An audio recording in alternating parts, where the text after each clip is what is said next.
o risco imediato é simplesmente a gente jogar por terra conquistas de cidadania achando que elas é que não funcionam, quando na prática elas nunca foram implementadas na sua integralidade.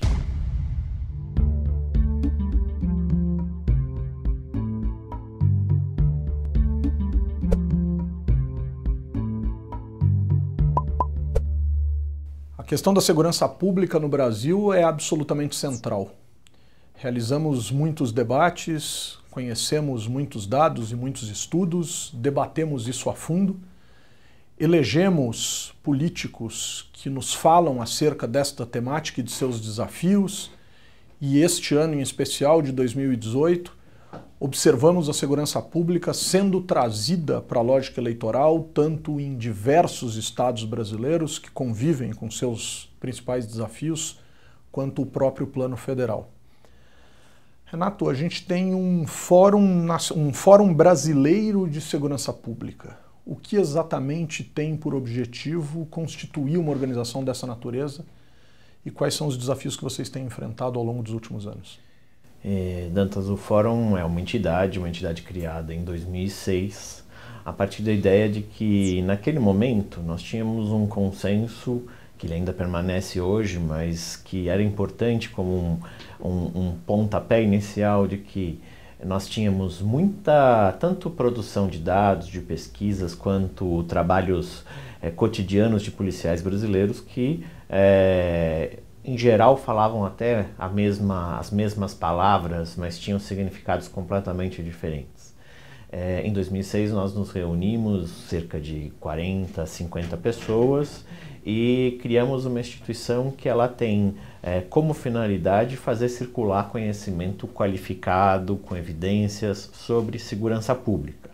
Ela é uma entidade bastante plural, porque ela reúne pesquisadores acadêmicos, sejam eles policiais ou não, policiais de todas as polícias brasileiras, Polícia Federal, Rodoviária Federal, polícias militares, polícias civis, enfim, guardas municipais, e também alguns representantes de outras organizações da sociedade civil. Boa parte das pessoas que participam do debate público sobre o tema são associados do Fórum. É uma associação de pessoas e não de entidades.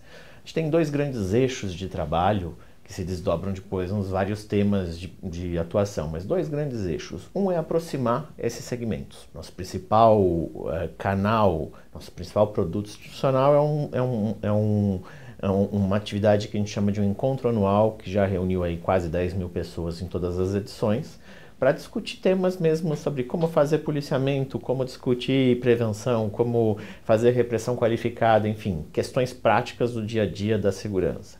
E um outro, que é o mais visível, é o canal de disseminação de informações. E a gente tem dois grandes carro-chefes. Um deles é uma parceria com o IPEA, que é o Atlas da Violência, usando dados da saúde, que de algum modo dão um retrato da questão das mortes por agressão, cuja fonte é a área de saúde, mas que permite, por exemplo, detalhar por município, por sexo, por raça/cor, enfim, dá para fazer uma discussão muito interessante sobre quem são as vítimas dos homicídios no Brasil. E o nosso produto aí específico do Fórum, que é o Anuário Brasileiro de Segurança Pública, que é uma compilação das estatísticas oficiais de todas as secretarias de segurança pública do país, que trazem dados sobre ocorrências policiais, sobre crimes. E aí a gente tem tido um esforço muito grande, porque no Brasil, infelizmente, não existe um órgão com competência legal para produzir dados nacionais, e com isso não existem dados nacionais comparados.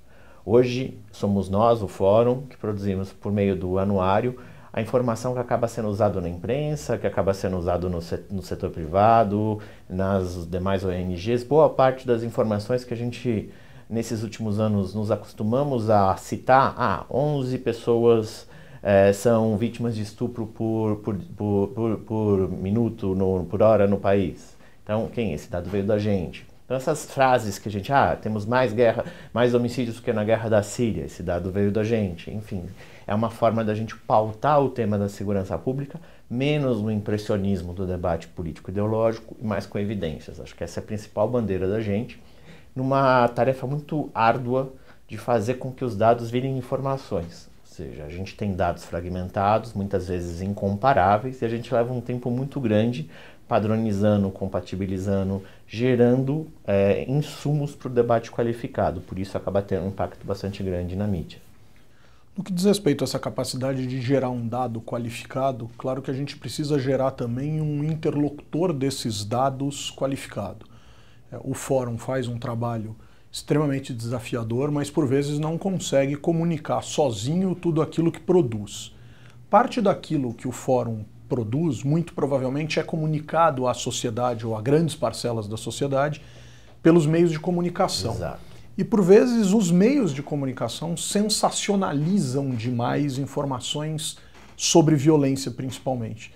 O fórum age sobre essa questão ou produz algum tipo de crítica acerca desse desafio de tornar essa realidade um pouco mais palatável e real para o cidadão que se assusta com os dados por vezes? Então, o que nós atuamos, no fundo, num diálogo muito intenso com a mídia, desde que nós temos o anuário, a primeira edição foi em 2007, e aos poucos a gente pode até considerar programas de natureza mais popular, aquele programa policial, esse é mais difícil de você dialogar porque o produto é quase sempre a dramatização, a dramatização que acaba gerando a violência. A violência é um produto altamente consumível em termos de o pânico gerado dela. Isso dá voto, vende jornal e dá audiência de TV. Então isso é um pouco mais complexo.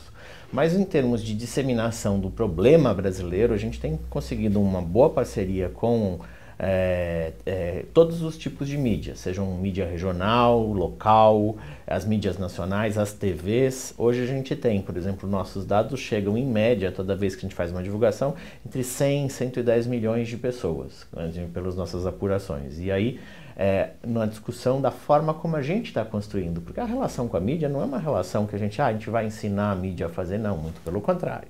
Mas também é ajudar a construir as narrativas que estão presentes, por exemplo, um tema muito prático que tem a ver com isso.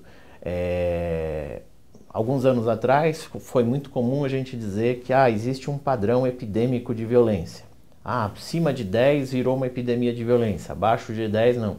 Isso não existe, a ONU nunca fez esse estudo.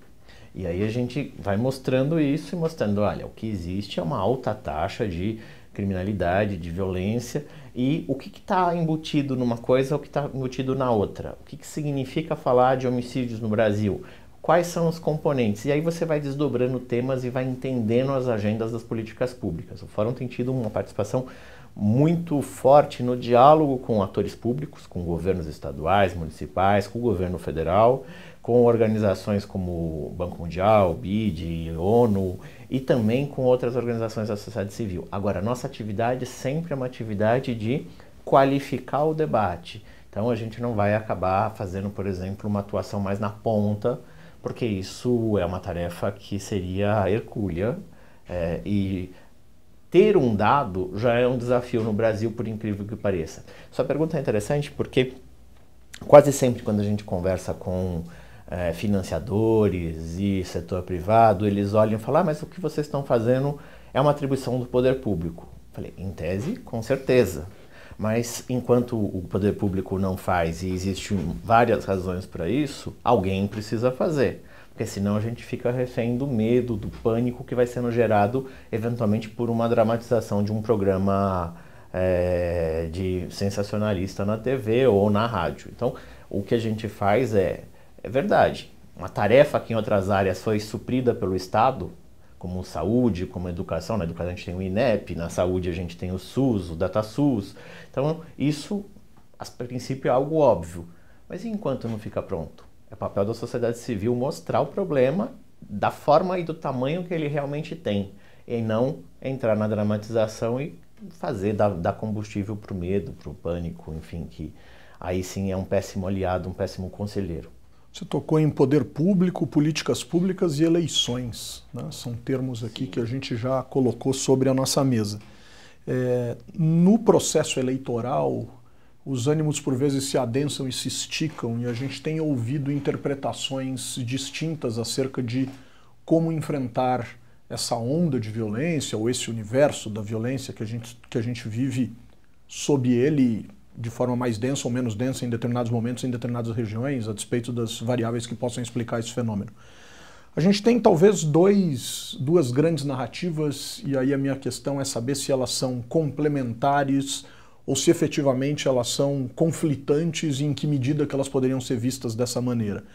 De um lado, fala-se no combate à violência por uma ação mais ativa e mais violenta, talvez, do Estado, caracterizando a frase a tradicional bandido bom e bandido morto, e de um ativismo mais significativo do Estado e, por vezes, até mesmo do cidadão, né? E, por outro lado, uma lógica mais de defender a ideia da educação, do longo prazo, né? Da discussão acerca do papel da lógica prisional na capacidade de fazer com que os indivíduos que cometeram crimes repensem suas vidas e coisas dessa natureza, a educação do jovem, etc. Em que medida que isso é conflitante e em que medida isso é complementar, Renato? Eu diria que, em primeiro lugar, essas duas posições, essas duas narrativas são duas faces de um mesmo problema. E que problema é esse? Um enorme erro de diagnóstico sobre o que significa segurança pública no Brasil. Se a gente olhar, e aí isso é importante, que a gente tem, segurança pública foi um tema muito mal tratado ao longo de toda a sua história pelo Estado brasileiro em relação ao que significa segurança. Então, só para dar uma ideia, segurança pública não existe em nenhum lugar da nossa Constituição o que significa. Ou seja, não é um conceito que as pessoas já sabem o que é. Como também não existe nem na legislação, nem na jurisprudência, que é a forma como os tribunais e o Poder Judiciário interpreta a legislação, a Constituição, como também não tem na doutrina. São doutrina que, na verdade, como é que as pessoas entendem algumas questões mais macro. O que vai sendo dado, o sentido que vai sendo dado na segurança pública é no dia a dia, na ponta, na relação dos policiais com a comunidade e vai gerando alguns padrões. Então existe na tradição brasileira uma forma de entender que segurança pública é igual a combate ao crime, quando a gente sabe que não é somente isso, mas é também isso. Então, além disso, quando a gente olha o combate ao crime e segurança para a Constituição, nós temos quatro grandes descritores na Constituição. Onde as instituições de segurança pública se baseiam muito, que é o artigo 144, que diz quais são as organizações policiais que podem, em nome do Estado, exercerem atividades de segurança. Basicamente, as polícias civil e militares, os corpos de bombeiros, a Polícia Federal, rodoviária e as guardas de uma forma mais lateral. Agora, tem outros dois artigos importantes. O artigo 5º, que diz que segurança é um direito civil e é quase condição para o exercício da cidadania, e o artigo 6º, que diz que é um direito social universal. Bem, a gente viu que são comandos muito vagos. E se a gente olhar as notas taquigráficas da Constituinte, a gente vai ver que foram grupos completamente opostos que fizeram cada um desses artigos e não conversaram. E é exatamente o que acontece na segurança pública. A gente tem muita coisa sendo feita e pouca gente conversando e integrando, articulando, coordenando os esforços. Então você tem todo um sistema de assistência social, de serviço social via SUAS, Sistema Único de Assistência Social, que, por exemplo, atende as medidas socioeducativas. Você tem todo um trabalho de sistema prisional, você tem todo um trabalho de atividade policial, você tem todo um conjunto de atores que estão completamente desconectados. Então você tem alguns que vão olhar a partir da lógica mais estrutural, as macro causas da violência, seja desigualdade, seja impunidade, e você vai ter outros que vão querer resolver o problema que está acontecendo ontem, o menino que está portando um fuzil numa comunidade. E são antagônicos no momento em que eles estão mirando o problema errado. Qual é o problema errado? Se a gente perceber, essa enorme desarticulação gera muito trabalho, e isso é importante que a gente chame atenção. O sistema de segurança pública e justiça criminal no país é um sistema que demanda muitos recursos, não só financeiros, mas humanos e materiais das polícias e do Estado brasileiro, mas sem nenhum tipo de alinhamento, gerando bateção de cabeça, retrabalho. E, no fundo, quando a gente está falando de narrativa, quem vai dando o tom é o crime organizado. Um exemplo que resume tudo isso que eu disse, que acho que é interessante. Você, olhando para o Sistema prisional, que poderia ser resumido como a soma de todos os nossos erros e omissões, a gente vai perceber de quem é o sistema prisional hoje no Brasil, quem é responsável por ele. Os presídios, sejam federal ou estadual, é uma competência do Poder Executivo administrar. Perfeito. A pena, ou seja, qual é a pena que um preso vai receber e como ele a cumprirá, ou seja, se vai ter benefício, se vai ter algum tipo de punição, não é o Poder Executivo que determina, é o Poder Judiciário. Aplicando uma norma criada pelo Poder Legislativo. Exatamente, que é o Código de Processo Penal, o Código Penal, enfim, toda a legislação. O que acontece? O Judiciário define as suas prioridades, o Executivo define as suas prioridades, e aí a gente passa a ter um dilema federativo, que é clássico em várias políticas públicas, em várias áreas, mas aqui a gente tem um problema republicano, da relação entre órgãos de Estado e poderes diferentes. Então, o Ministério Público, o Poder Judiciário, o Poder Executivo, eventualmente a omissão do Poder Legislativo de regulamentar algumas questões mais polêmicas, e você tem, portanto, que um presídio, que deveria ser o espaço central de ressocialização, seja ou punição de alguém, ele acaba sendo dominado pelas facções e pelas organizações criminosas. Porque, no fundo, em termos públicos, os presídios não têm dono. Ou seja, o prédio é de um poder, o preso é de outro, quem tem que se manifestar é o Ministério Público, as defensorias não têm recursos, e aí quando você percebe, a gente vê que os problemas estão sendo muito mal, para usar a linguagem do terceiro setor, muito mal endereçados, para a gente pensar aonde está o problema. O problema é muito anterior. E aí a gente começa a perceber algumas coisas que poderia soar até bizantinas, né? Que é assim, o Brasil se recusou a modernizar a área da segurança pública à luz da Constituição. São várias as áreas que ainda são carentes de regulamentação. Mas eu vou dar alguns exemplos. A lei que fala como as polícias, o Poder Judiciário e o Ministério Público vão atuar e transformar um crime, um fato em um crime, portanto vão processar essa informação, ela é de 1871. É a lei que criou o inquérito policial. Então, esse é um ponto importante. O inquérito policial já serviu ao Império, à República, à ditadura, à democracia, enfim, a vários regimes. Então, essa lei continua vigente, das mesmas formas, das mesmos requisitos desde 1871, ou seja, burocrático, cartorário, e nada a gente modernizou. O que é crime e como esse crime vai ser tratado são de 1940 e 41, Código Penal, e em 1941, o Código de Processo Penal. Então, quem vai ter direito a benefício, quem não tem, se o advogado pode falar, se não pode, como é que é o rito, são da primeira metade do século passado. O Código Penal teve uma reforma na parte especial, no texto, em 1984, ainda anterior à Constituição. A lei de execuções penais, aquela que diz como é que um preso vai cumprir a sua sentença, é de 1984. Inclusive, agora ela está sob forte escrutínio público, porque ela que diz que pode progredir, pode ter punição, enfim, vai ter saída de final de semana, de Dia dos Pais, é essa lei, é de 1984. E, por fim, quando a gente olha a lei que organiza as polícias militares, que em tese são responsabilidade dos governadores, mas elas estão regidas numa mesma legislação, é de 1983. Tudo antes da Constituição. E a gente vê um debate hoje, principalmente nas eleições, um debate onde a Constituição tem direito de mais e obrigação de menos. A Constituição acabou com a capacidade de trabalho das polícias. Só que não, porque no fundo as instituições que estão trabalhando sobre a égide de regulamentos e normas anteriores à Constituição, e os comandos da Constituição foram pouco aplicados, porque no fundo eles ficam batendo cabeça entre um artigo e outro sobre o que é segurança, como faz, se é do governo federal, se é do governo estadual. Então a gente tem uma enorme omissão de regulamentação das normas, onde o Poder Legislativo acaba não fazendo muito, não porque também não quer, é que existe ali um sistema, como nas relações, como o Conselho de Segurança da ONU, que todo mundo sabe que precisa reformar, mas ninguém consegue chegar no modelo. O modelo de segurança pública é exatamente igual, um sistema de vetos perfeito.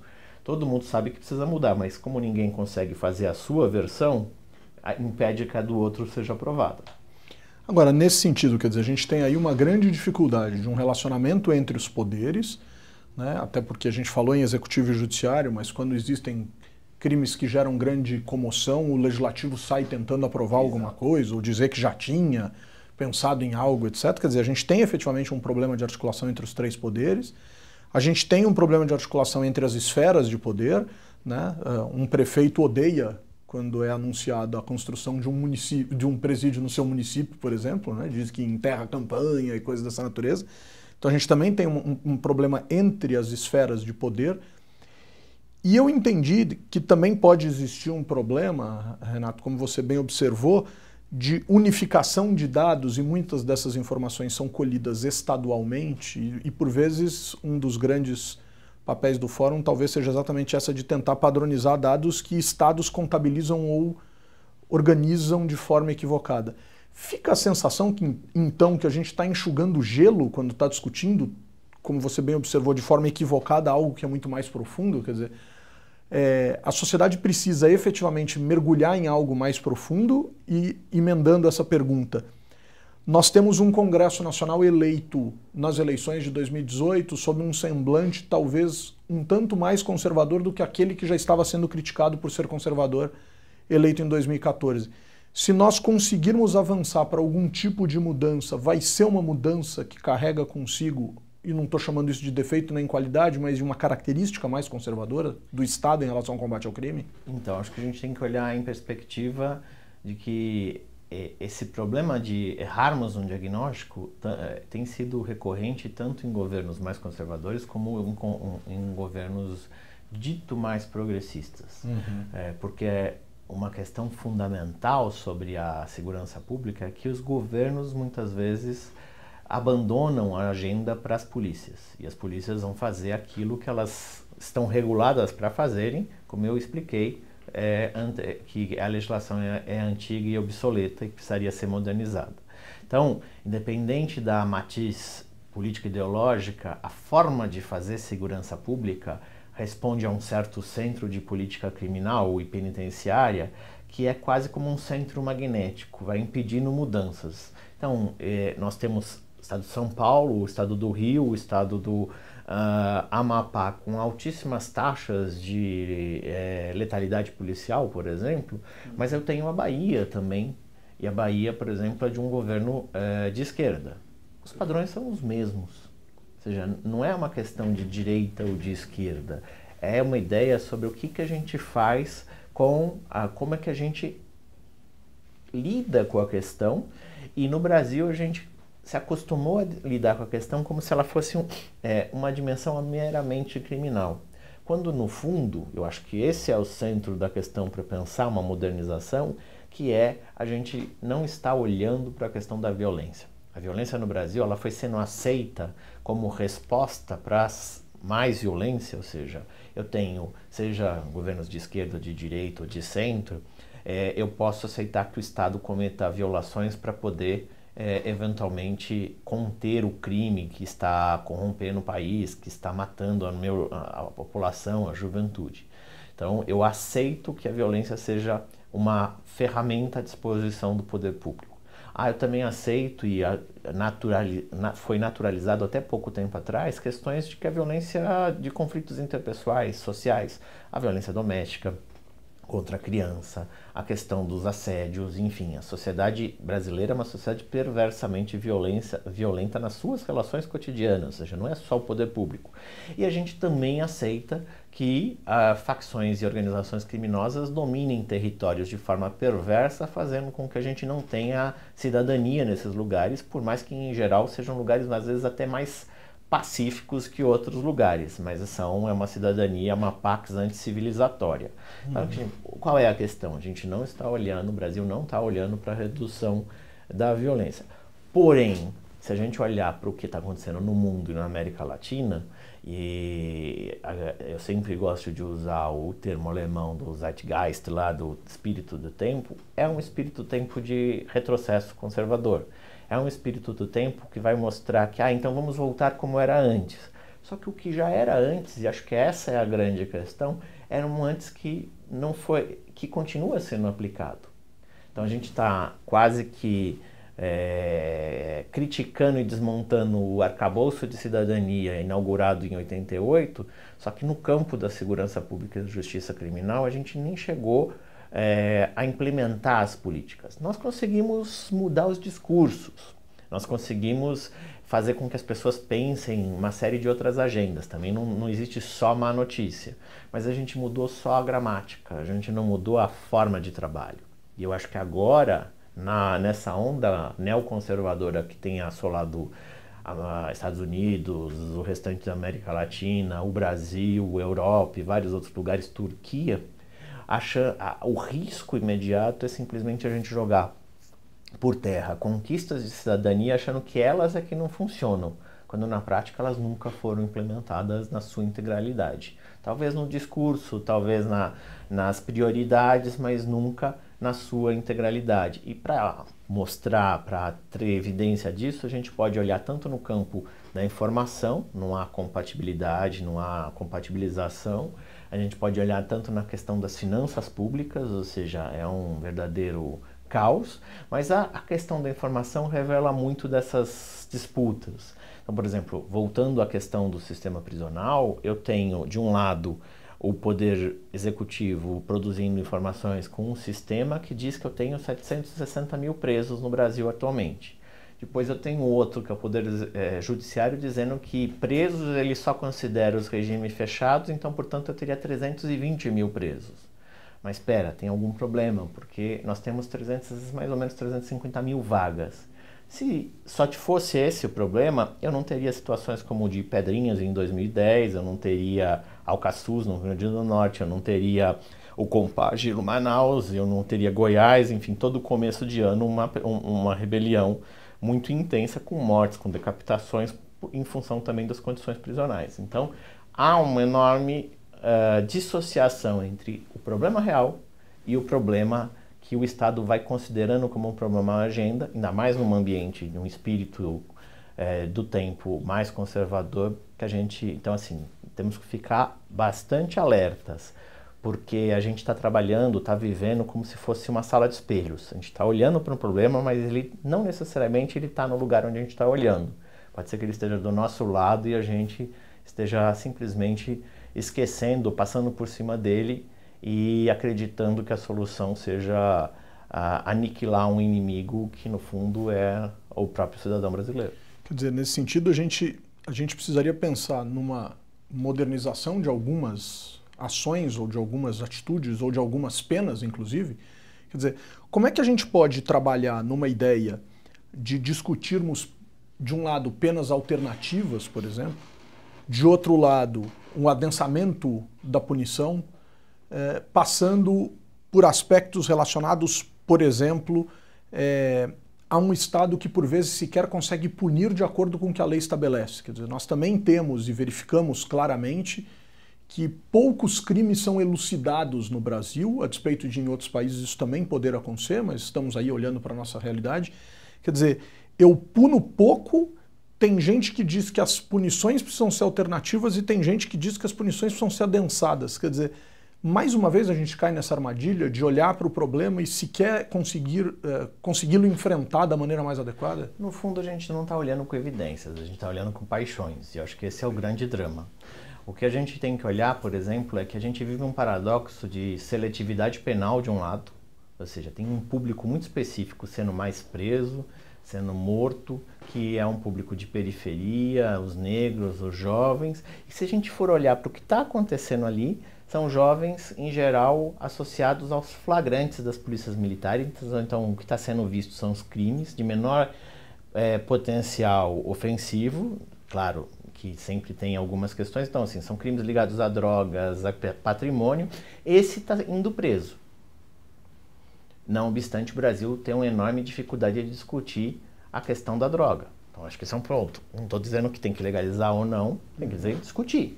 A gente acha que é um grande satanás hoje falar de drogas. Enquanto isso, hoje, exatamente, enfim, na terça, dia 6 de novembro, a eleição nos Estados Unidos, em vários estados, então a população está decidindo se vai aprovar ou não a maconha para fins recreativos.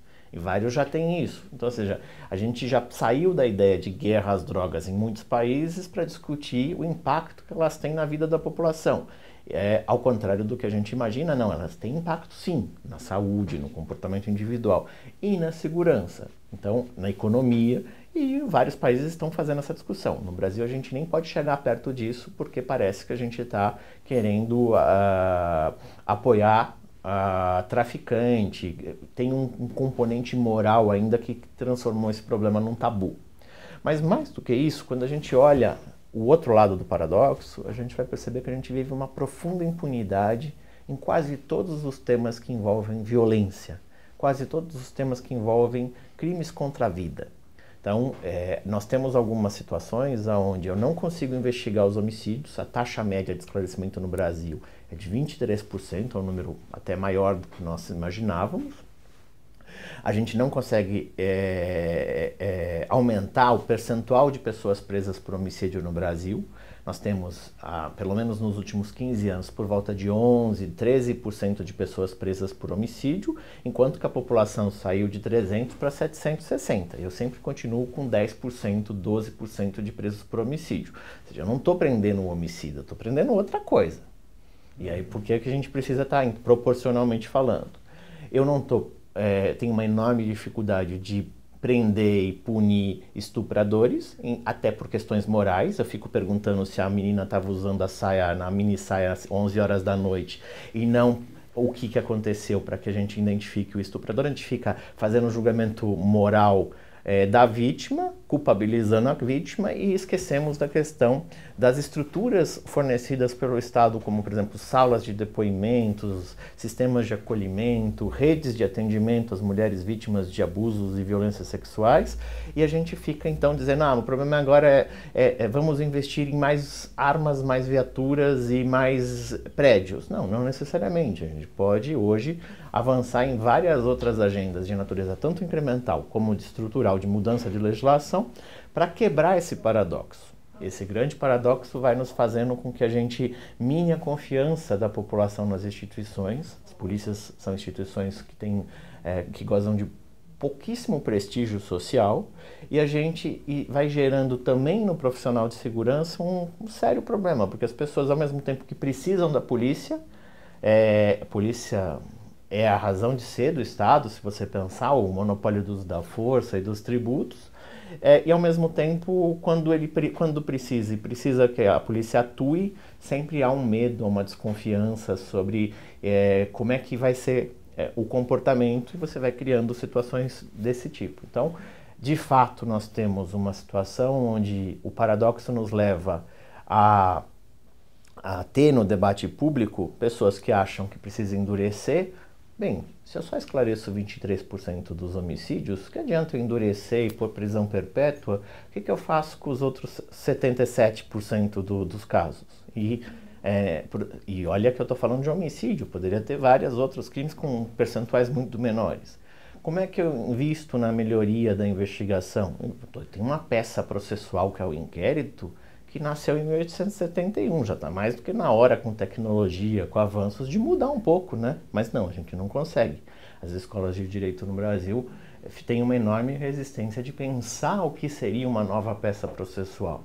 Enfim, a gente vai percebendo que a gente fica no embate entre eu acho que é isso, eu acho que é aquilo, eu não tenho evidência, eu fico disputando qual número está mais certo, se é o do judiciário, se é o do executivo, e no fundo essas disputas ficam quase como o debate atual das fake news. Uma evidência científica pode ser comparada com um boato e todo mundo acha que são equivalentes, quando na prática as pessoas não vão decompor essas duas questões e ver que um é boato, o outro está fundado no conhecimento, tem método, tem técnica, mas na hora do debate, você acha isso, eu acho isso. Não, mas quando a gente olha para o debate, talvez isso até como subproduto de um debate que deixou por muitos anos o sistema de segurança exclusivamente no âmbito do direito penal, eu costumo provocar meus colegas operadores do direito, que talvez o direito penal, sim, precise ser repensado. Mas eu acho que o segurança pública é muito também direito administrativo, a organização das cidades, forma de regular as instituições, de fazer mecanismos de compliance e controle, como é que os tribunais lidam com isso, como é que é o gasto, o dinheiro, a educação. O gasto em educação é disciplinado, aquilo pode ser ou não pode ser um gasto em educação. Saúde também. Segurança, o gestor coloca o que quiser como um gasto de segurança pública. Então a gente precisa de um enorme choque de governança, não só de gestão, porque alguma instância, que talvez tenha que ser uma instância pactuada entre diferentes órgãos e poderes, tem que coordenar esse esforço. Porque hoje a gente trabalha muito, num número que sempre causa impacto. Todos os anos, usando os números dos atendimentos da Polícia Militar de São Paulo, a Polícia Militar do Estado de São Paulo atende por volta de 45 milhões de ocorrências todos os anos. Quase uma ocorrência por habitante, por cidadão. Dessas 45, 20% são de natureza criminal. Então, isso aqui é crime, ou seja, direito penal. Se eu pensar que São Paulo responde por mais ou menos 40% do volume brasileiro, eu teria que todos os anos, por volta de 20 milhões de ocorrências entram no sistema de justiça criminal e segurança pública. E eu preciso dar a mesma resposta para todos, porque é isso que diz a legislação. Olha, é impossível dar certo. Eu preciso priorizar. E o que eu vou priorizar? O flagrante da pequena quantidade de droga, que é o que acaba sendo, porque quantitativamente é o que pressiona o sistema, ou tempo para investigar uma chacina, um homicídio, um estupro ou um latrocínio. E é nessa situação que muitas vezes no meio fica o policial, com pressão da mídia, da população, as instituições com 40% das policiais brasileiras dizem que existem assédio no ambiente de trabalho. Então você vai vendo que você tem uma pouca valorização profissional dos policiais, você faz com que eles fiquem completamente reféns do medo, da insegurança, caçados pelo crime organizado e nem sempre com a devida segurança jurídica que o Estado possa protegê-los. O que acontece? É um terreno fértil, extremamente volátil, muito propenso a salvadores da pátria, de qualquer espectro, seja de esquerda, de direita, de centro. Então, a gente acaba personalizando muito o debate e não entrando no real problema, que é a coordenação do sistema que ainda não foi feita. E a existência de um sistema nacional que trate de questões de segurança, como tem sido pensado, enfim, faz sentido à luz desse desafio? Foi recentemente aprovado, agora em junho, o Sistema Único de Segurança Pública, o SUSP. Eu acho que ele caiu de maduro, porque ele acabou sendo aprovado nessa agenda, muitas vezes, da legislação do pânico que o Congresso faz. Vamos fazer alguma coisa. O que vamos fazer? Aquilo que não tem nenhum tipo de conflito entre diferentes atores. O que é? É o SUSP. E aí acabou, que é uma pauta que vem desde 2003, andando no Congresso brasileiro. É uma tentativa. A legislação ela é positiva, porque ela meio que faz com que todos pensem nessa lógica da coordenação, mas ela ainda é tímida. E acho que essa é a grande expectativa de que os gestores que estejam assumindo as funções agora, em janeiro do próximo ano, consigam olhar para o problema. Ok, eu tenho a minha opinião, eu tenho a minha corrente ideológica e política, mas eu vou fazer de tudo para prover esse sistema de uma mínima governança, de uma mínima coordenação, que para fazer isso eu tenho que focar em alguns pontos que são consensuais. Transparência, informação, financiamento, ou seja, melhorar o gasto, território, ou seja, segurança é uma questão local, não adianta ficar fazendo grandes teorias.